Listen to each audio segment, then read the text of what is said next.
Salut tout le monde, avant de commencer la vidéo, je tiens à préciser que celle-ci sera en audio. En effet, moi je suis aveugle, donc c'est compliqué de me filmer. Là j'ai réussi, mais je vais pas rester dans cette position 20 ans.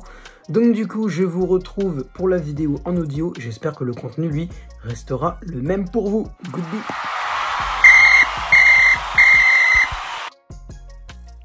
Salut tout le monde, c'est le football à l'aveugle. On se retrouve aujourd'hui pour une nouvelle vidéo, un nouveau débrief de match. Et cette fois, on s'intéresse au match entre l'Estac 3, pas le chiffre 3, l'Estac 3 et l'Olympique de Marseille. Match qui s'est terminé sur le score de 1 but partout au tout dernier moment.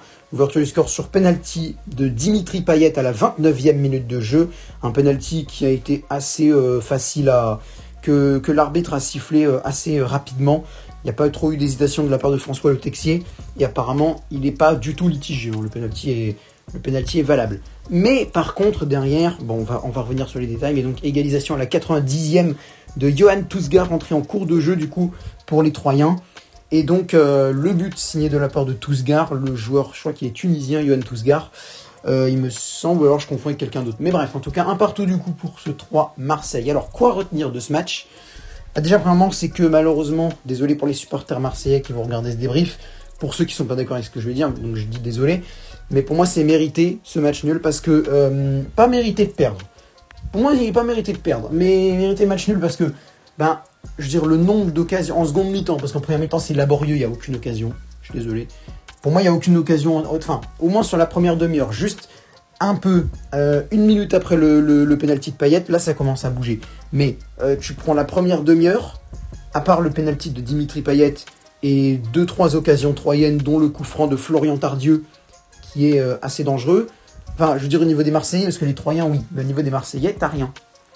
Pour moi, t'as strictement que dalle. Vraiment, Gauthier Gallon, il a rien à faire sur la première demi-heure, et le but du coup de Dimitri Payet survient à la 29e. Derrière, ça se bouge un peu, ça commence un petit peu à se décanter dans le dernier quart d'heure de la première mi-temps. Les Marseillais sont assez intéressants, mais n'empêche que bon, c'est un peu juste, et les Troyens sont quand même assez souvent là pour défendre. Gauthier Gallon qui fait de sublimes arrêts. J'arrête pas de le dire, et j'ai jamais entendu personne me dire ouais, il est beau. C'est vrai qu'il est bon, Gauthier Gallon. J'ai entendu jamais personne me dire ça. Mais moi, je suis désolé, il est génial, Gauthier Gallon. Je l'adore, ce mec. Là, Gauthier Gallon, il te sort des arrêts avec les Troyens. Waouh. Là, encore aujourd'hui, t'as sorti un magnifique match. Hein. Tous les matchs que j'ai vus, tous les matchs de lui que j'ai vus de Gauthier Gallon, moi, je me dis, ce mec-là, il est grave bon. Gauthier Gallon, je me dis, ce mec-là, il est grave bon. Donc, à part ça, au retour des vestiaires, les Marseillais continuent à attaquer, mais les Troyens aussi se montrent assez dangereux avec plusieurs centres, notamment de Issa Kaboré. Heureusement, il y a soit Pau Lopez, soit Boubacar Kamara qui sont là. Kamara, défensivement, il a été très satisfaisant pour sur ce match-là. Il a fait pas mal de retours défensifs. Il a été un petit peu au pressing, mais c'est surtout les retours défensifs que j'ai remarqué de sa part à lui. Donc Kamara, je suis content. Ensuite, au niveau des joueurs marseillais, Matteo Guendouzi a eu touché pas mal de ballons. Luan Pérez, je sais pas trop, parce que Luan Pérez, d'un côté, il a eu pas mal d'erreurs de concentration, avec soit perte de balle, soit il s'est fait déborder assez facilement 2-3 fois pendant le match par les Troyens, voire peut-être 4-5 fois. Et derrière, il parvient quand même il touche beaucoup de ballons, avec aussi pas mal de retours défensifs. Offensivement, il est pas ouf, mais défensivement, c'est quand même pas mal. C'est vrai que défensivement, Pérez et Camara ont été assez intéressants. Donc c'est un peu le jour et la nuit pour le latéral gauche brésilien. Gerson a été très bon, avec beaucoup de ballons touchés, beaucoup de ballons dangereux aussi de la part de Gerson. Donc je suis content. On va passer rapidement, j'ai pas tout envie de... si, je crois que je cite à peu près tout le monde. Hein. William Saliba, il a été très bon. Saliba Kaletaker à la charnière centrale a été franchement très intéressante, les deux.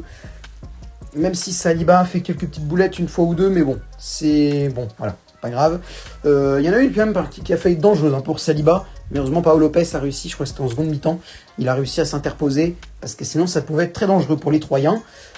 Du côté de l'attaque, on a du Under Payet Dieng.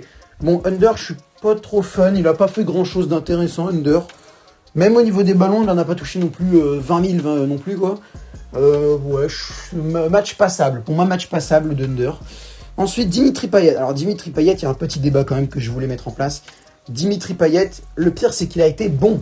C'est ça, en fait, le pire, c'est que de ce que je vais dire après, on pourrait croire qu'il a été mauvais, mais non, il a été bon, Dimitri Payet, il a été très bon.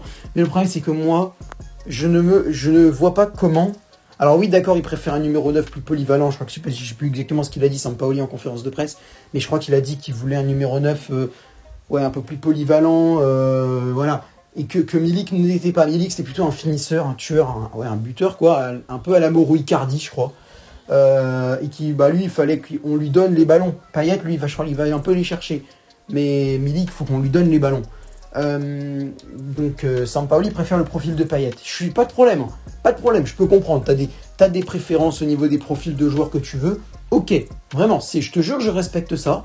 Je peux comprendre. Mais personnellement, je comprends pas comment on peut se passer d'Arkadiusz Milik. Comment on peut le mettre sur le banc? C'est-à-dire que tu as un mec qui a marqué 11, 12, 13 buts, là. Il en est à 13 buts, toutes compétitions confondues, voire 14 peut-être, je crois, je sais pas. Faudrait que j'aille regarder les statistiques précises. Mais Milik a déjà marqué plus de 10 buts en Ligue 1, ça je suis sûr de moi. Donc, je suis désolé, mais moi, je vois pas comment on peut se passer de Milik. Alors, où le mettre à la place de Payet, ou le mettre à part à la place de Payet, c'est vrai que je vois pas. Mais moi, je préfère me passer de Dimitri Payet que de me passer d'Arkadiusz Milik. Mais encore une fois, je respecte le fait qu'il préfère avoir ce profil-là de joueur, ce type de joueur-là. Ça peut se comprendre. Il a un système de jeu qu'il veut mettre... il n'arrête pas de tester des systèmes, donc je sais pas trop. Mais en gros, il a un style de jeu qu'il veut adopter. Il préfère que ce soit Payet qui soit en poste de numéro 9. Il n'y a pas de problème. Mais à ce moment, je suis désolé, je comprends quand même pas comment on peut se passer de Milik.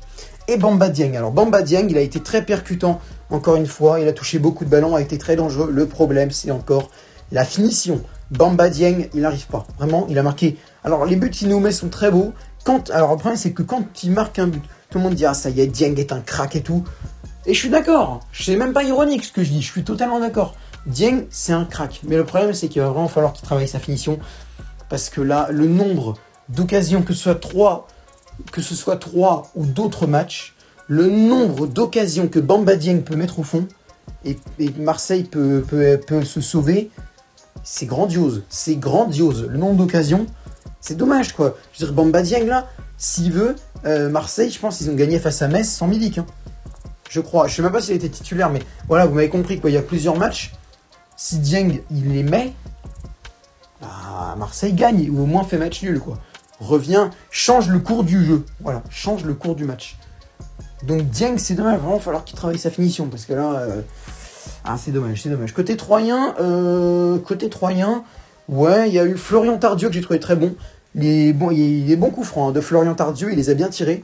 Adil Rami, très présent défensivement, avec beaucoup de ballons touchés. Il a pris un carton jaune pour contestation. Bon, voilà. Qu'est-ce qu'il y a à dire d'autre? Ah oui, Ike Ugbo, là, je crois que c'est une nouvelle recrue troyenne. Et lui, il est chaud. Hein. Ah, lui, il est percutant. Il est dangereux, mais il est sorti. C'est à la 65e. Même pas pour blessure. Hein. On l'aurait su sinon. Mais même pas pour blessure, je crois pas. Hein. Remplacé du coup par un autre, je sais plus comment il s'appelle. C'était Lebo Motiba, voilà, Lebo Motiba, qui est rentré à la place de Ike Ugbo. Je vois pas. Alors, Motiba était pas si mauvais que ça. Bon, il est pas très offensif, hein, il a pas distillé des ballons dangereux, mais il y a eu des trucs quand même. Il y a eu des trucs, mais je comprends pas pourquoi Ugbo n'est pas resté. Vraiment, Ugbo, il était supra dangereux.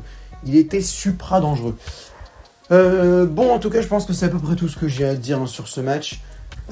Si vous aussi, supporter troyen ou supporter marseillais, vous avez des trucs à dire dans les commentaires, n'hésitez pas par rapport au match. Je me ferai un plaisir de vous répondre et de débattre avec vous si on n'est pas d'accord. Dans le respect et la bonne humeur, ce serait bien. N'hésitez pas aussi à liker la vidéo si elle vous a plu, à partager celle-ci à vos amis pour savoir que, hey, ce jeune homme pense ça. Vous vous en foutez? Je vous envoie quand même le lien parce que je fais ce que je veux. Si ça se passe comme ça, faites-le, s'il vous plaît.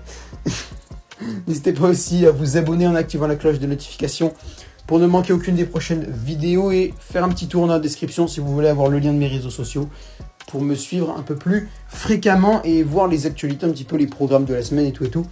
Alors c'est vrai que j'ai du mal à publier, avec l'école et tout, avec le rythme et tout, j'ai du mal à faire des publications un peu partout, parce que ça me prend du temps quand même. Donc voilà, mais j'essayerai de commencer un peu à faire un peu plus Parce qu'en fait, tu peux pas, sur Instagram, il faut faire une photo. Sur Facebook, page Facebook, tu peux juste préparer un texte et l'envoyer sur WhatsApp, page Facebook et Discord. Ça, je pourrais faire. Mais pour Instagram, il faut que je prépare un autre parce qu'en plus, il faut que je prépare une photo.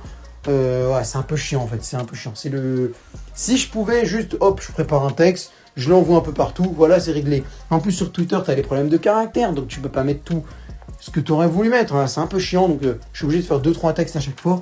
Et ça me saoule un peu. Bref, voilà, c'est la fin de cette vidéo. Merci de m'avoir suivi. Bon courage à Troyes et à Marseille pour la suite.